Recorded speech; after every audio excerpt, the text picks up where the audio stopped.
dan dosen.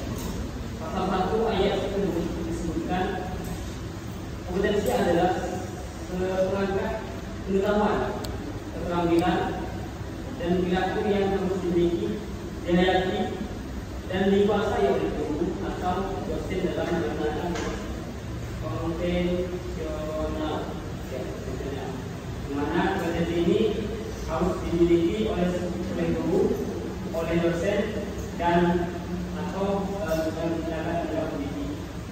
Kemudian pada pasal 10 ayat 1 dinyatakan kompetensi pendidik sebagai agen pembelajaran pada jenjang pendidikan dasar, menengah, serta pendidikan anak usia dini atau jauh. Kemudian kompetensi pribadian, kompetensi profesional, dan kompetensi sosial. Nah, pertama kita akan mengetahui kompetensi ini, dimana ini merupakan perilaku rasional untuk mencapai tujuan yang diproseskan sesuai dengan kondisi yang diharapkan. Itu menurut Sadaya pada tahun yang pernah halaman 17. Kemudian kompetensi merupakan penunjukan dari pengetahuan, sikap, dan keterampilan yang diwujudkan dalam bentuk perbuatan, yang mana biasanya kemudian oleh kompetensi yang sudah disaksikan oleh banyak ilmu atau pengetahuan kayak ini Sanjaya dan para lainnya. Kemudian dengan metode itu merupakan perpaduan dari kekuatan pengetahuan, keterampilan, nilai, dan sikap yang dijelaskan dalam kebiasaan diri dan tidak dalam melakukan tugas dan atau kerjanya. Yang mana dalam kondisi ini bukan hanya dalam pengetahuan saja, namun keterampilannya dalam segi sikap, segi menyampaikan materi dan sebagainya, itu masuk dalam kompetensi. Kemudian selanjut pada kompetensi adalah setelahnya pengetahuan, keterampilan, dan perilaku yang harus dimiliki, dihayati, dan dikuasai oleh guru dapat melaksanakan tugas-tugas profesionalnya. Yang mana jika ingin menjadi penegak atau penegak hukum, ingin menjadi guru, dosen, dan sebagainya, kita harus memiliki kompetensi yang memiliki 4 atau 3 ciri hidup yang kayak keterampilan, kayak perilaku, sikapnya, memilikinya, kemudian menghayati dan dalam materi yang disampaikan. Yang kedua, termasuk pada pengertian pedagogi. Yang pertama tadi kita tahu tentang kompetensinya, dan kemudian kita melihat pada pedagoginya. Jadi kita jelaskan satu dulu, kemudian nanti kalau kita hubungkan secara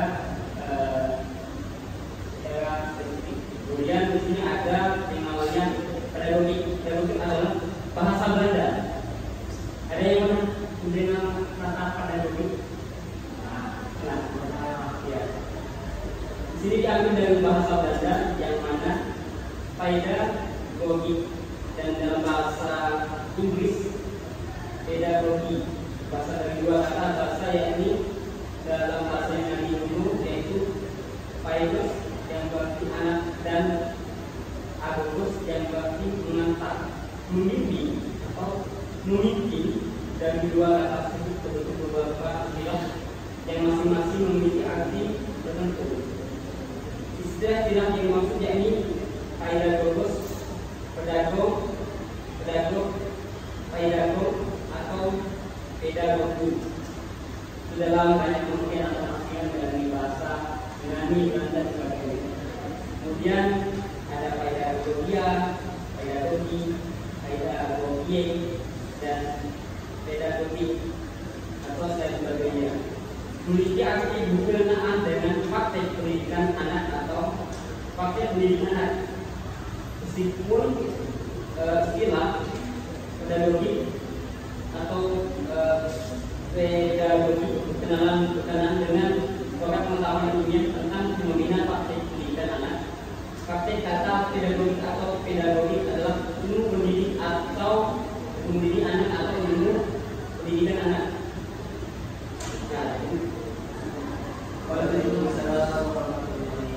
Nah, dijelaskan kita masuk pada poin 3. Pada poin 3 yaitu pengertian kompetensi pedagogi, yang mana ini gabungan antara pendidikan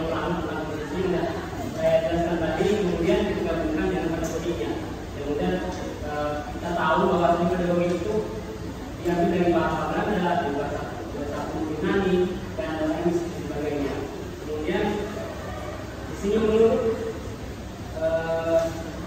Mulyasa 2008 halaman 75 dalam standar nasional pendidik tentang penguasaan kompetensi pedagogik guru menyatakan bahwa kompetensi pedagogik adalah kemampuan mengelola pembelajaran serta didik yang memiliki pemahaman terhadap peserta didik, perancangan dan melaksanakan pembelajaran, evaluasi hasil belajar dan pengembangan peserta didik untuk mengaktualisasikan berbagai potensi yang dimilikinya.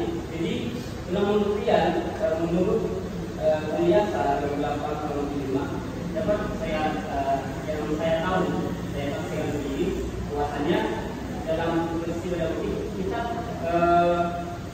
melakukan pengelolaan terkait pembelajaran di kelas, misalnya dari segi evaluasinya, dari segi menyampaikan materi, dari segi penilaian dan sebagainya.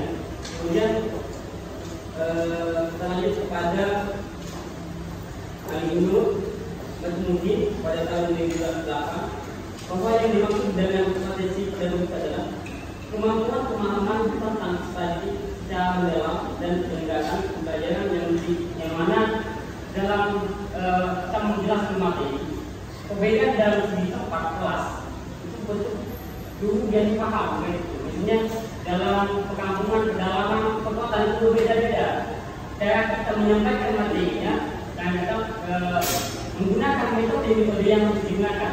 Misalnya saja dalam kota tempatnya kan sudah bagus, jadi tinggal kita sesuaikan saja materinya kayak dengan fokus dan sebagainya. Kemudian dalam pendalaman atau yang masih jauh dalam segi model yang lebih tahu pasti terkait pembelajaran yang lengkap. Jadi kita menyesuaikan kayak cuma ada tambahan aja, kemudian cuma ada waktu dan sebagainya kita gunakan, sesuaikan, kemudian kita sandingkan dengan kehidupan sehari-hari yang ada pada lingkungan PKI. Kemudian ya, yang kedua itu aspek-aspek kompetensi pedagogik.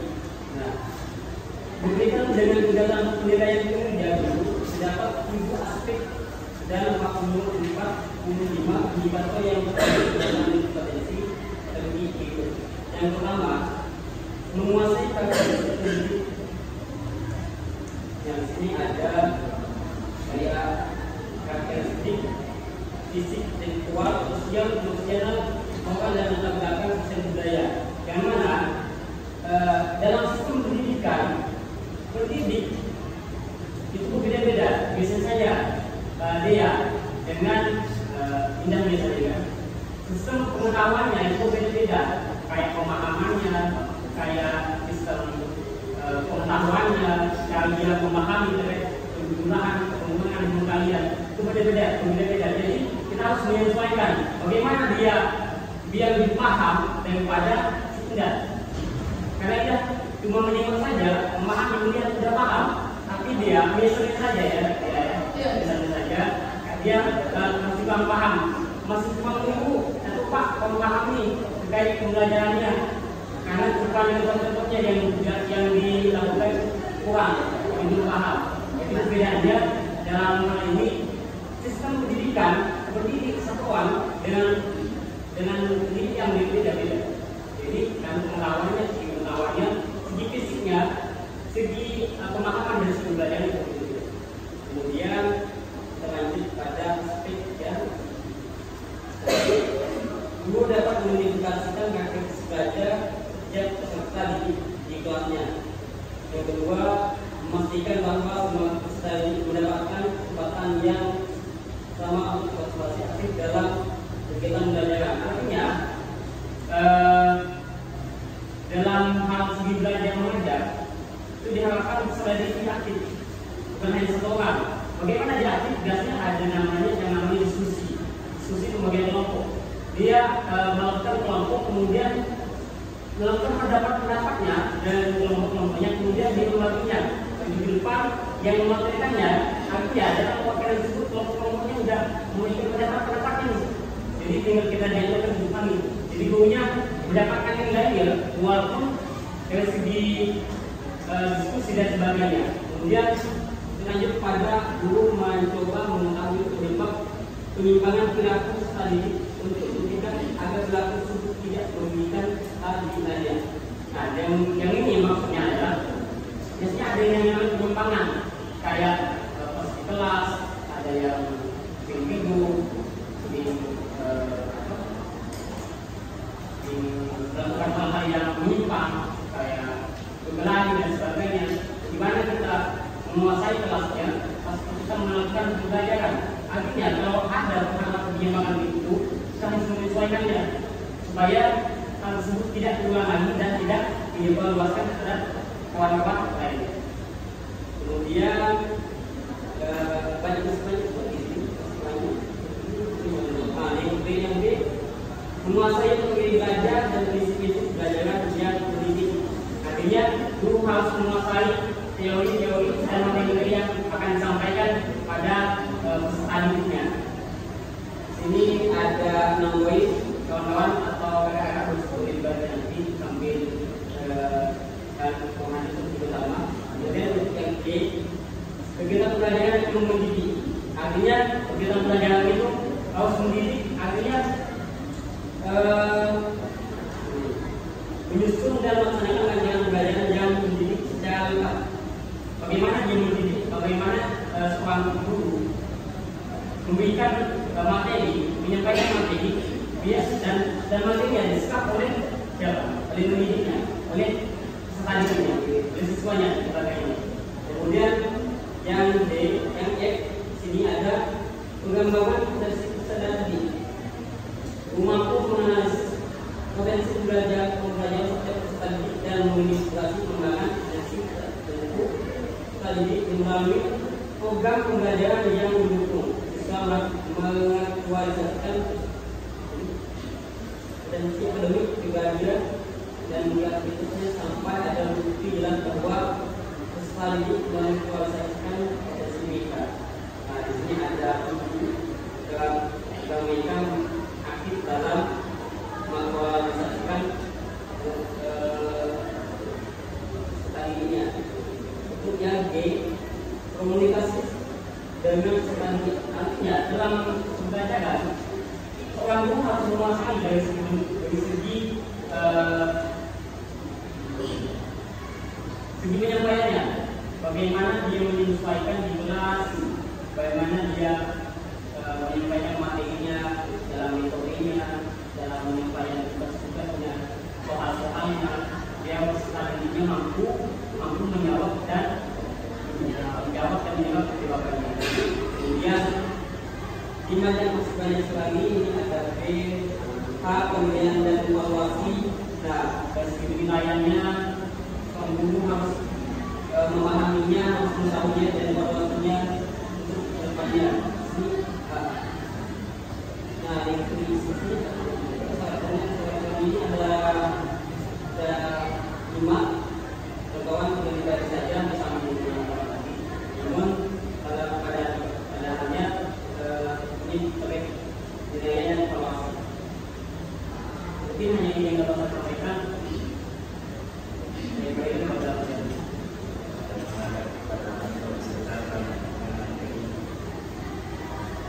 selanjutnya masuk kepada materi selanjutnya yang akan dijelaskan lanjut pada syarat-syarat pedagogi. Terkait pedagogi ini memiliki beberapa syarat. Yang pertama yaitu sebagai peserta didik harus memiliki kedewasaan. Tidak mungkin seorang guru tidak memiliki jiwa-jiwa kedewasaan. Masuk akal kan sebagai guru masa kita mengetahui kemudian terutama yang guru mahal karena yang seperti saya ketahui kalau sudah perempuan ini 90% itu muda. Nah, jadi itu kalian harus hilangkan kalau kalian jadi seorang guru. Kalian tidak boleh sakit hati terkait apa yang telah dibuat oleh anak muridnya. Selagi itu batal pajak, maka mau tenang dan beri motivasi atau teguran yang sebagainya. Kemudian lanjut kepada syarat yang kedua yaitu identifikasi norma, yang artinya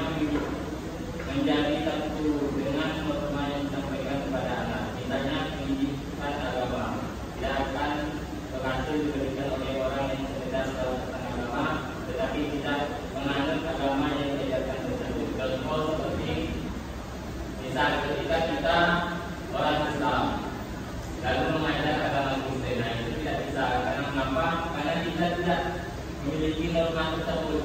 Kita sebagai orang Islam tidak bakalan bisa menjalankan agama Kristen, karena itu sudah beda keyakinan.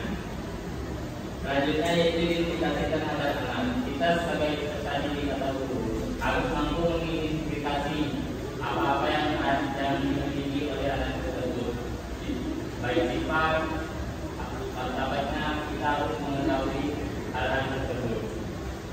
Yang selanjutnya yaitu knowledge atau pengetahuan.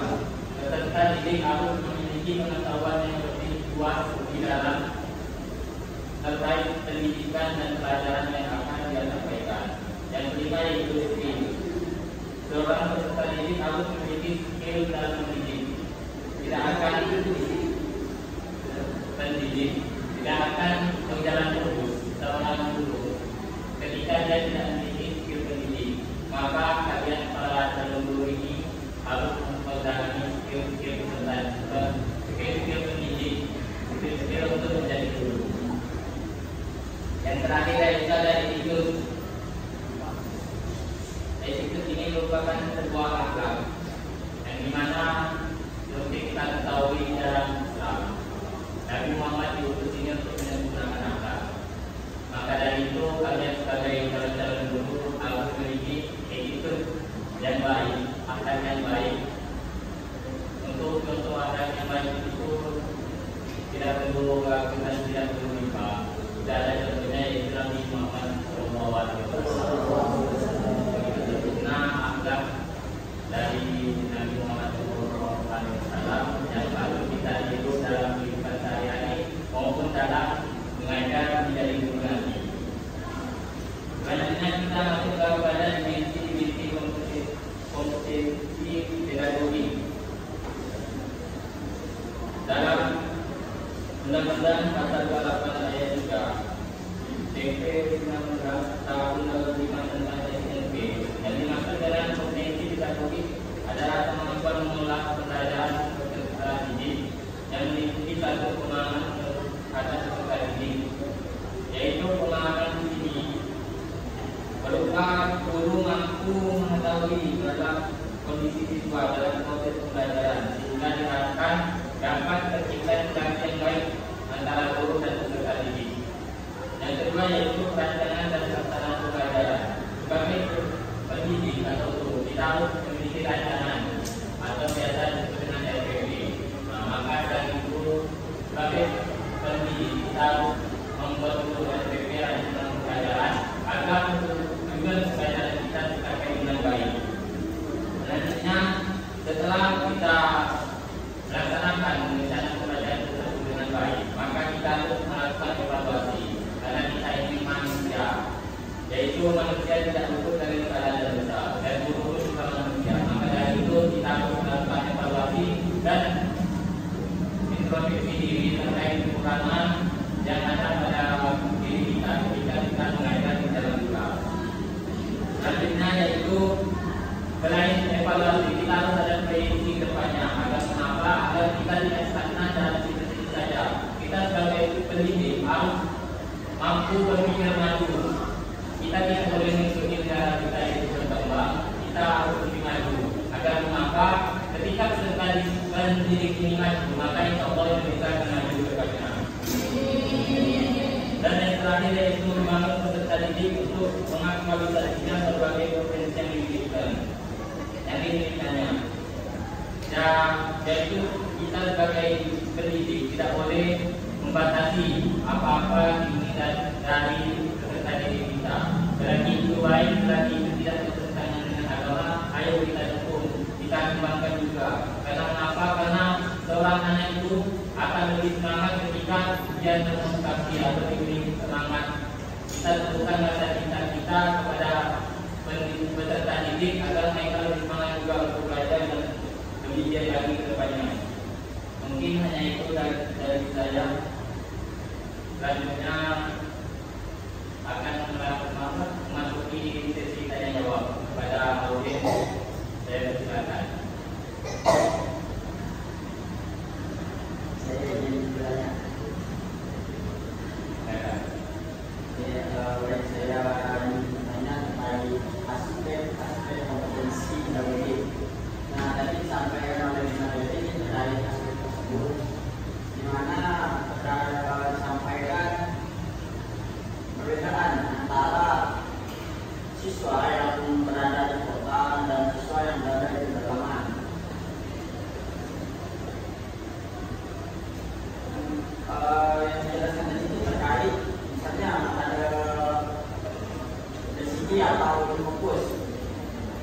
segala macam, dan juga berkaitan dengan kehidupan sehari-hari. Dan sampai juga terkait misalnya ada suasana kebahagiaan atau segala macam. Nah, ini saya tanyakan, bagaimana kita sebagai seorang guru bisa menyamaratakan terkait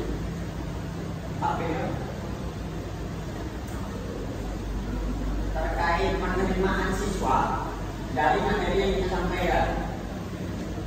Karena tadi juga disampaikan terkait penangkapan materi dari masing-masing siswa. Siswa yang ini segini loh, jadi sedangkan siswa yang ini segini. Nah, bagaimana kita bisa menyimpang menyamaratakan atau menyimpangkan yang cepat tangkap dengan yang sedikit sedikit kurang cepat untuk menangkap materi. Karena kan pastinya kita sebagai guru harus menguasai tugas tersebut. Dan bagaimana itu cara untuk kita sebagai guru kita untuk menyamaratakan tugas tersebut.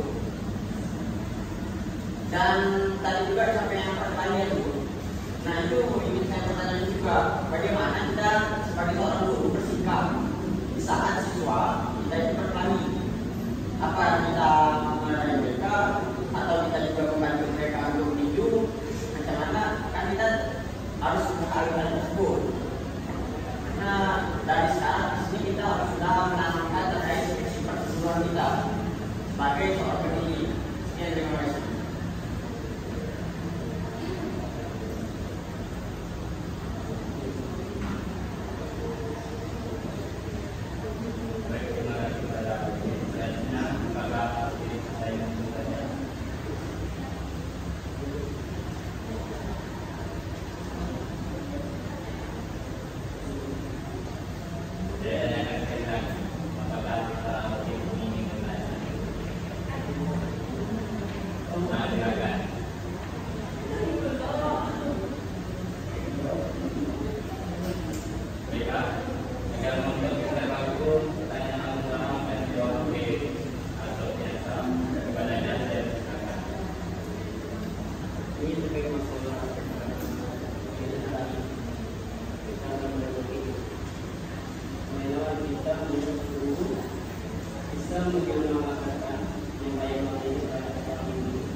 Bagaimana kita menyampaikan materi sama rekan di sini dari dalam dan ada perbandingan dalam dua kota dan desa. Artinya cara menyampaikan materi itu lebih berbeda. Karena dari segi kelasnya, dari segi fasilitasnya, alat-alatnya beda-beda. Kalau di pedalaman biasanya kadang dibuang dari segi alat-alat yang dibutuhkannya. Kalau dari kota itu dari segi alat-alat media itu ada. Namun pada intinya cara menyampaikan materi itu sama. Pada intinya cara menyampaikan materi itu sama. Cuma saja bagaimana guru menyesuaikan materinya, bagaimana supaya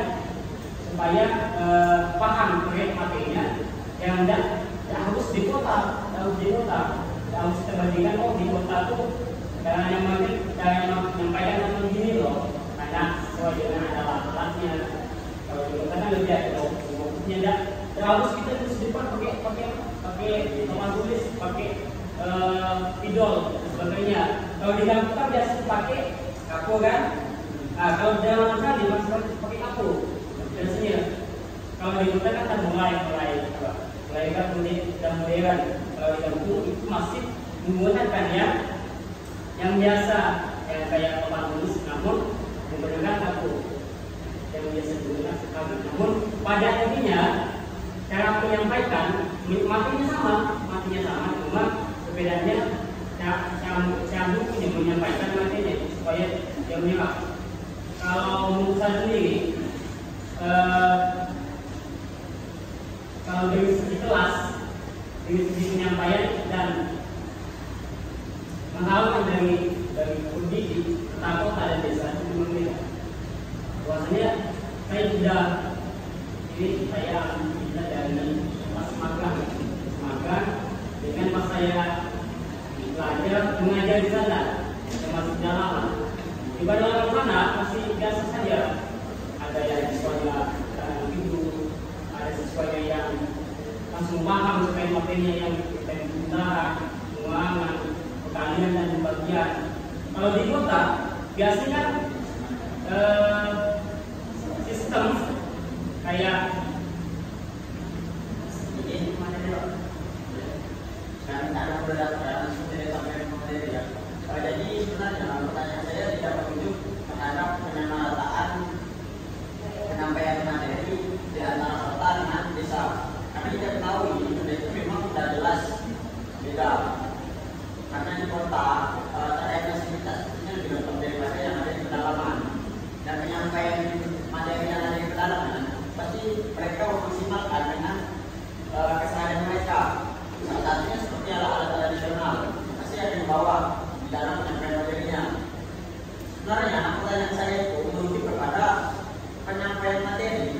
Kita sebagai guru bisa menyampaikan materi dengan merata kepada siswa yang memiliki intelektual yang berbeda, dari yang tinggi, sedang dan yang rendah. Bagaimana kita sebagai seorang guru bisa menyamaratakan terkait penyampaian materi kita agar siswa kita itu bisa menerima materi yang kita sampaikan itu sama. Misalnya yang intelektualnya tinggi mendapatkan 50%, berarti yang sedang dan rendah juga harus mendapatkan 50%. Jadi kita sebagai guru itu bersikapnya seperti apa? Terima kasih Pak Jadi. Menurut saya sendiri, saya dan teman saya sendiri, memang cara saya menyampaikan materi biasanya kalau misalnya yang sebelah kanan misalnya ini tidak paham terkait pembelahan dan sebelah kanan lebih paham dengan pembelahan, karena kalau sebelah kanan kan misalnya kakaknya cuma ditampilkan materinya, cuma ditampilkan kayak fotonya, sudah paham. Oh ini sudah gambar si panjang nih. Ada video.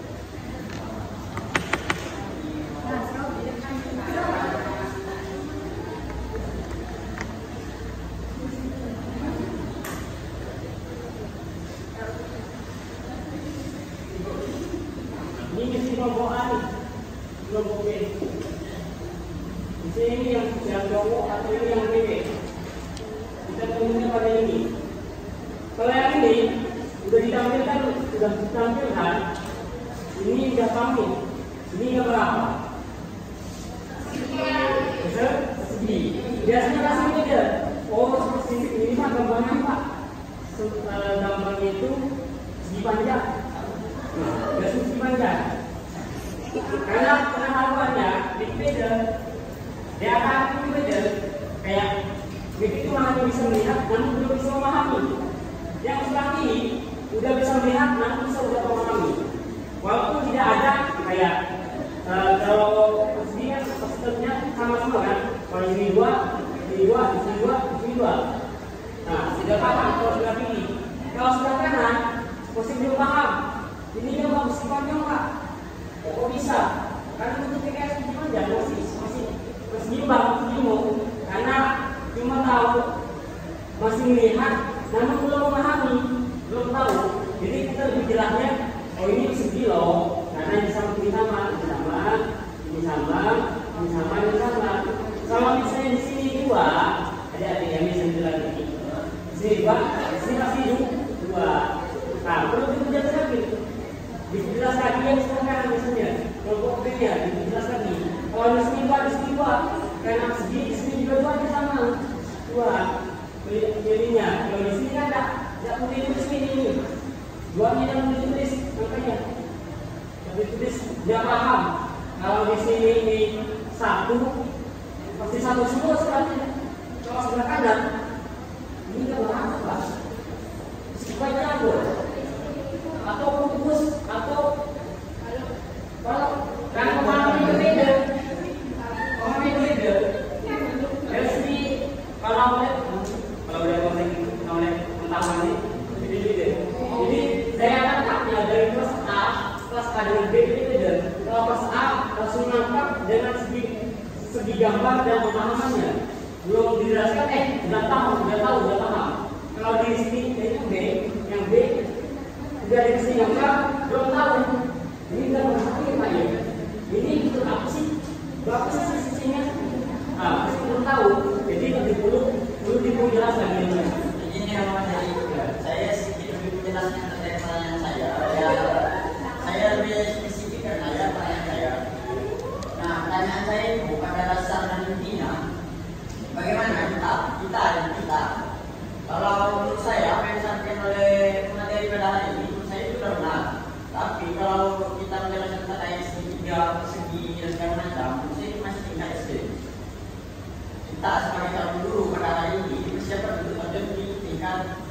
ke atas.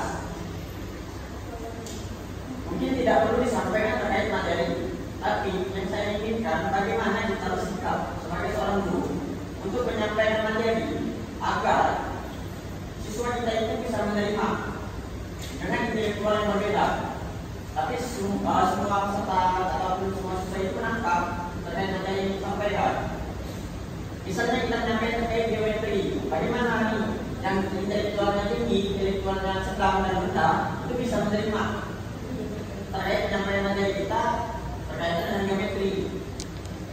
Apakah mereka melakukan diskusi kelompok dengan matematika, atau mereka dites maju satu-satu, atau mereka diberikan soal hingga akhirnya mereka tidak paham baru kita beritahu dan terkait arahan. Seperti apa kita sebagai seorang guru untuk bertindak dengan intelektual siswa yang berbeda-beda. Terima kasih materi. Sebenarnya yang ini saya hanya membandingkan bagaimana menyesuaikan kelas yang sebelah ini yang belum paham. Di sini ada dua kelas nih, ada dua sebelah ini, yang satunya lebih paham, yang satunya belum paham. Namun kalau kita masuk pada aspek-aspeknya kayak penilaian dan evaluasi, itu masuk penilaian pada evaluasi ya. Penilaian dan evaluasi. Kalau memang dia belum paham, biasanya diadakan dengan kayak ujian, walaupun dia ada namanya biasanya masih sudah nyampe. Izin materi. Nyampe ke saya. Maksud dari pertanyaan yang buat itu coba buka poin nomor 6 di aspek pedagogi. Jangan merangkap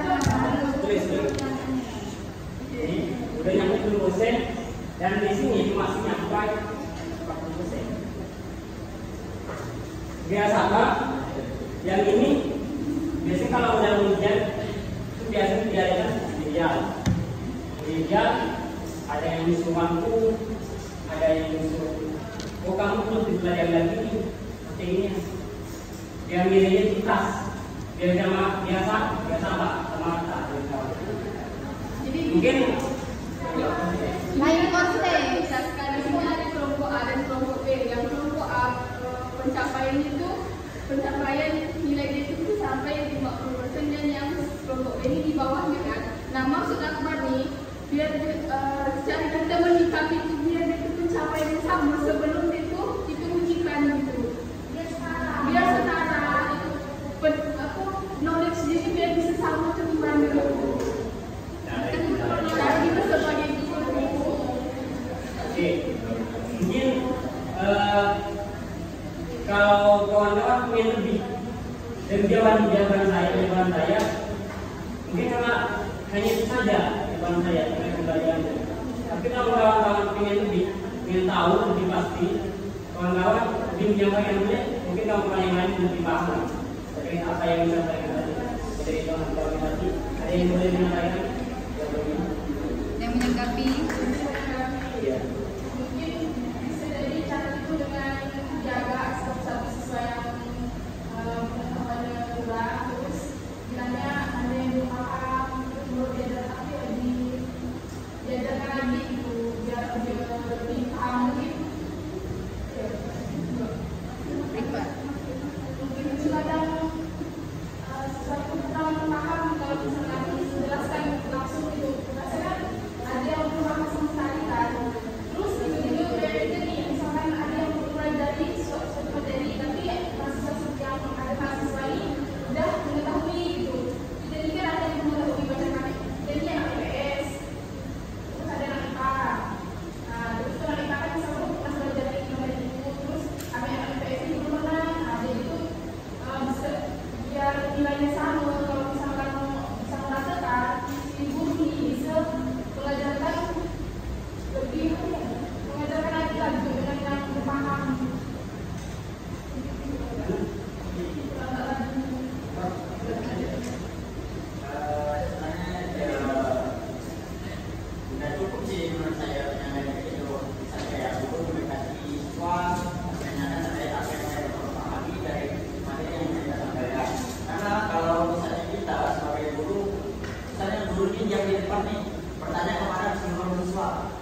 pemindahan yang baiknya memang guru itu datang kepada siswa, tanyakan. Dan kita juga mesti tahu kan terkait tingkatan intelektual dari siswa kita harusnya. Dan kita mengetahui apa yang sekiranya yang mana yang kurang memahami. Jadi kita pasti tahu. Karena kita sudah sering bertemu dengan mereka. Dan terkait pertanyaan saya itu ada dua unsur. Unsur yang pertama yaitu terkait penyamarataan siswa menerima materi. Yang kedua itu tadi pertanyaan saya terkait kita sebagai guru menanggapi jika ada etika atau perilaku dari siswa yang misalnya kayak ketinju dan berkelahi atau segala macam, itu kita sebagai guru seperti apa? Terima kasih. Yang kedua udah paham. Yang kedua di pengalaman saya sendiri terkait cara mengajarkan, cara mengambil sikap dari ustaz itu kalau dia sedang berkelahi. Ternyata ini dari saya sendiri. Mungkin kalau ada cara lain, ada cara tersendiri dari kawan-kawan sendiri. Kalau saya sendiri itu didatangi, saya cari tahu, saya tanyakan penyebabnya apa, kemudian saya kasih hukuman. Namun hukuman tersebut bukan berarti kayak biar mereka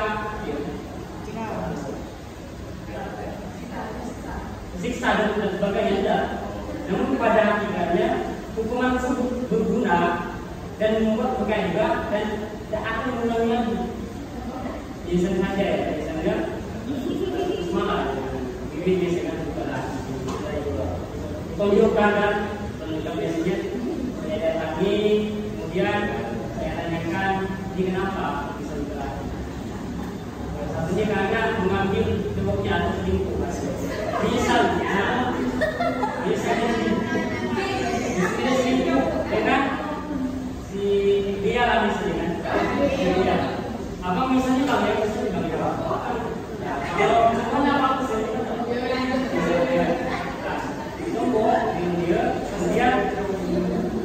Kemudian saya tanyakan ini kenapa? Ini udah.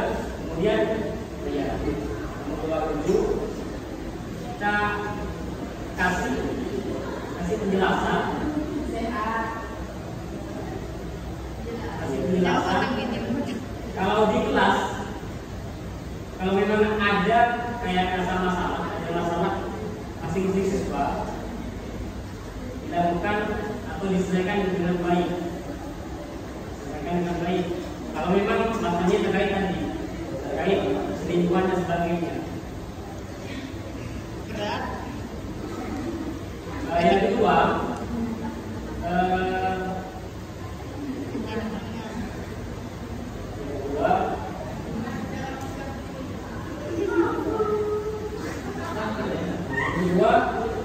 kalau diulangi lagi, jangan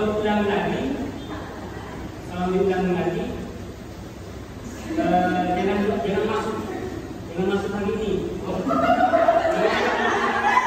Lagi jangan masuk. Kalau mau diulangi jangan masuk.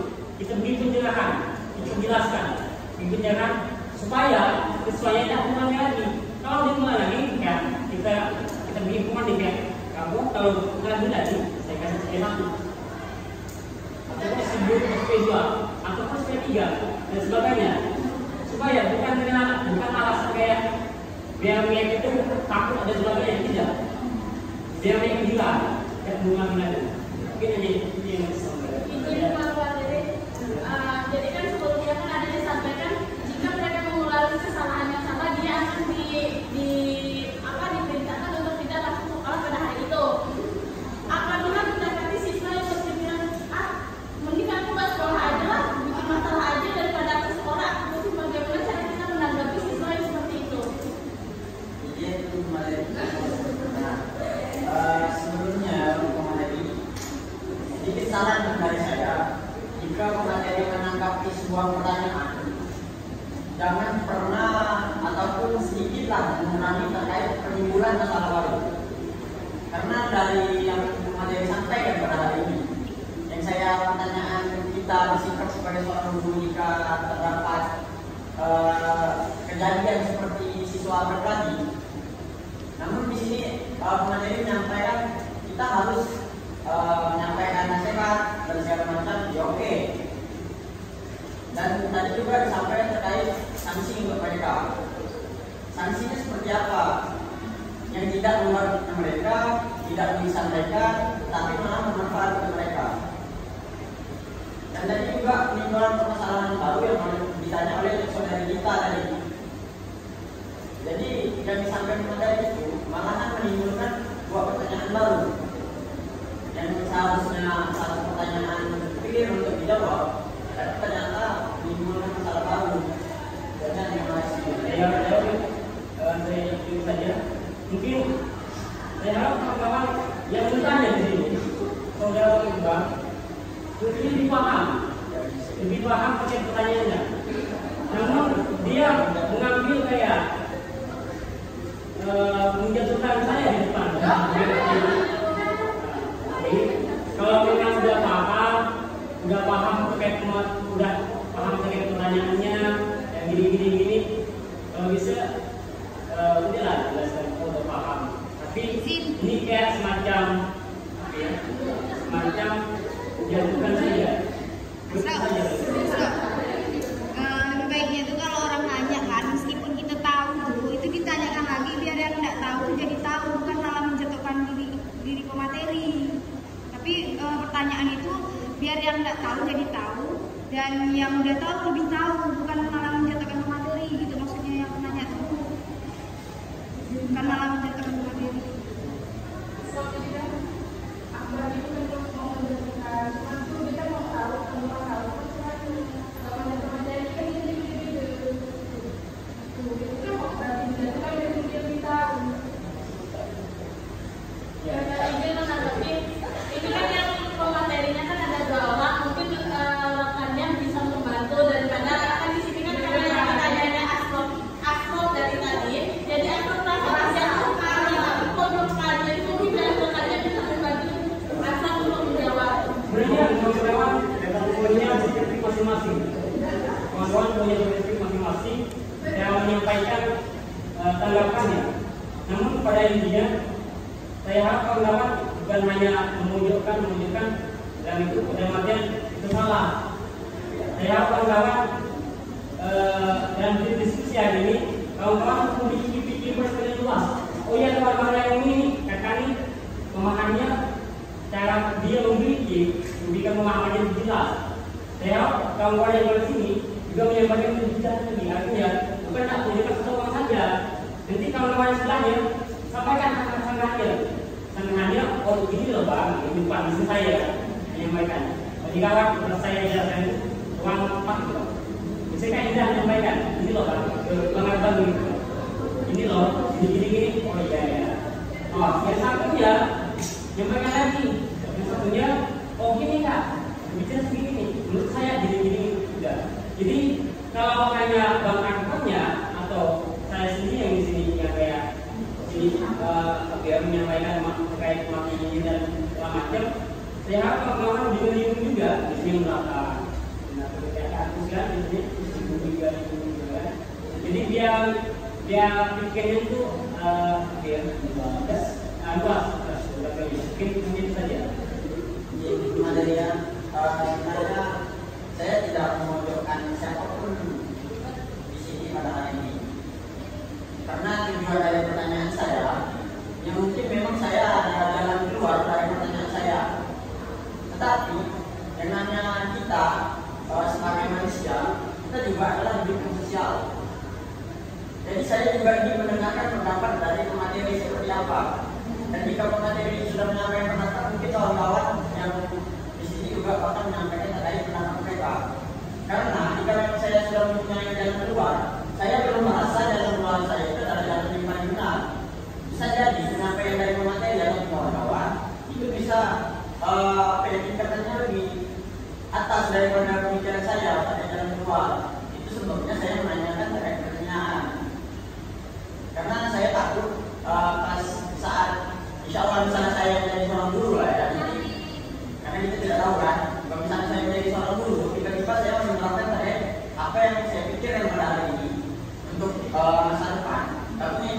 tidak baik untuk siswa.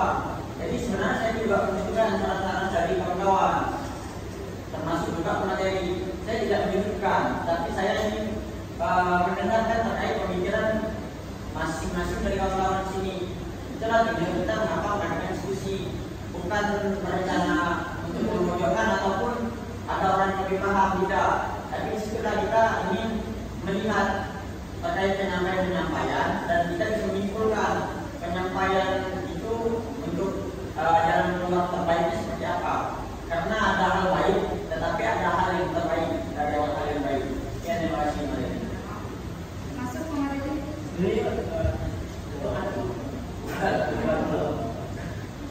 Baik, saya rasa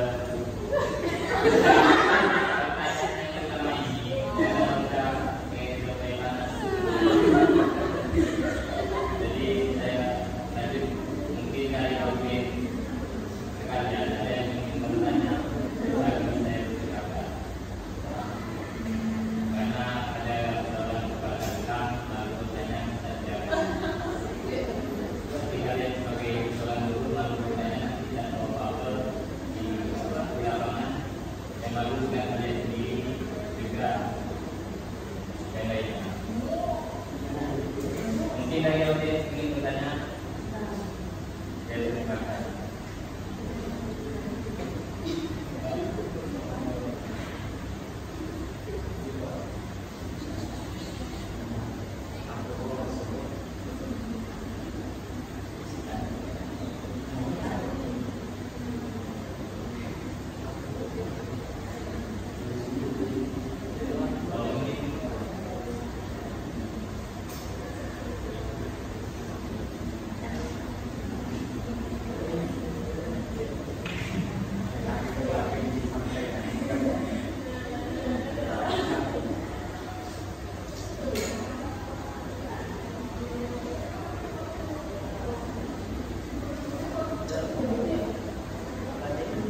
Masih lama, Pak? Masih 5 menit lagi.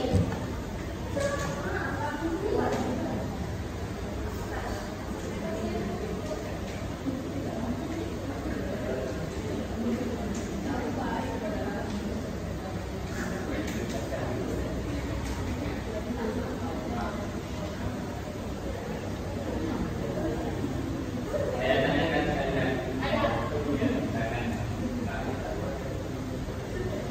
Saya lagi kan? Saya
Lihat dia dari Dia cuma gimana sih? Sudah.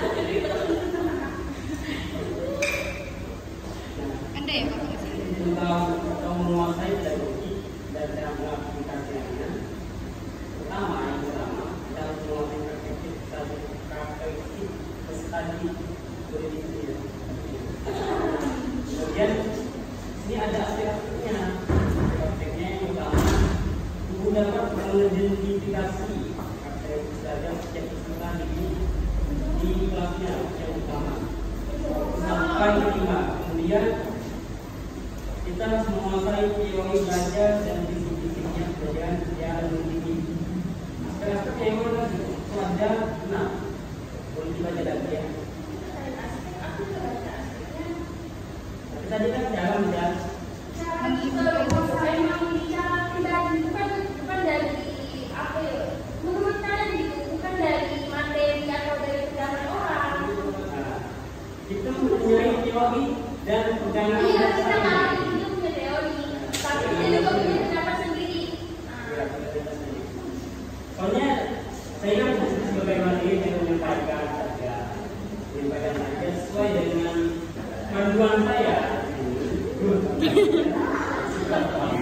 Kemudian di bawah ya, bahwasannya ini harus menguasai tadi bahwasanya ada 5. Kemudian yang kedua itu menguasai teori belajarnya. Itu kemudian ini yang pertama, guru memberi kesempatan kepada peserta didik untuk menguasai materi pelajaran sesuai usia dan kemampuan belajarnya melalui pengaturan proses pembelajaran dan aktivitas yang bervariasi. Itu ada 6. Kemudian pengembangan kurikulumnya.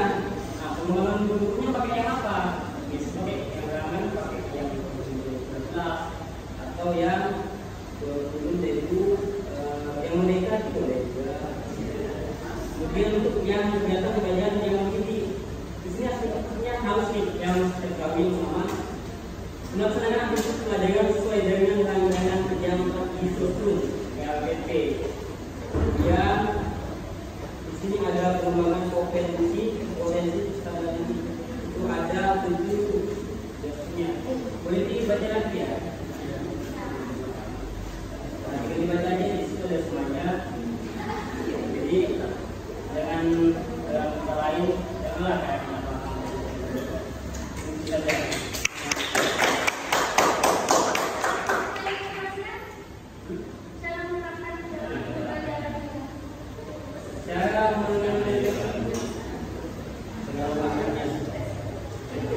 Kalau udah tahu terkait aspek-aspeknya, cara evaluasinya, cara penilaiannya, cara mengajarkannya, cara menggunakan metode belajarnya, biasanya metodenya kita gunakannya apa? Metodenya, atau kita gunakan kajian pakai apa ya? Pakai PP biasanya, atau sudah pentil. Udah setelah kita udah tahu semuanya, nah, tinggal kita aplikasikan aja.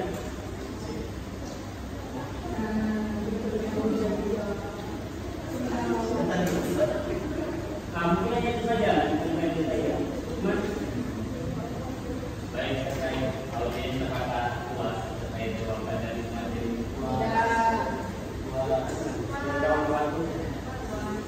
Baik, mungkin dari kawan-kawan ada yang lebih paham terkait pengimplementasian pedagogi terhadap keterangan guru ini.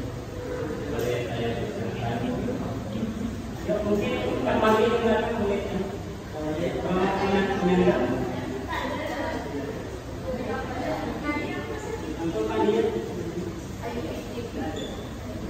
Tadi tak boleh, sekarang ditanya.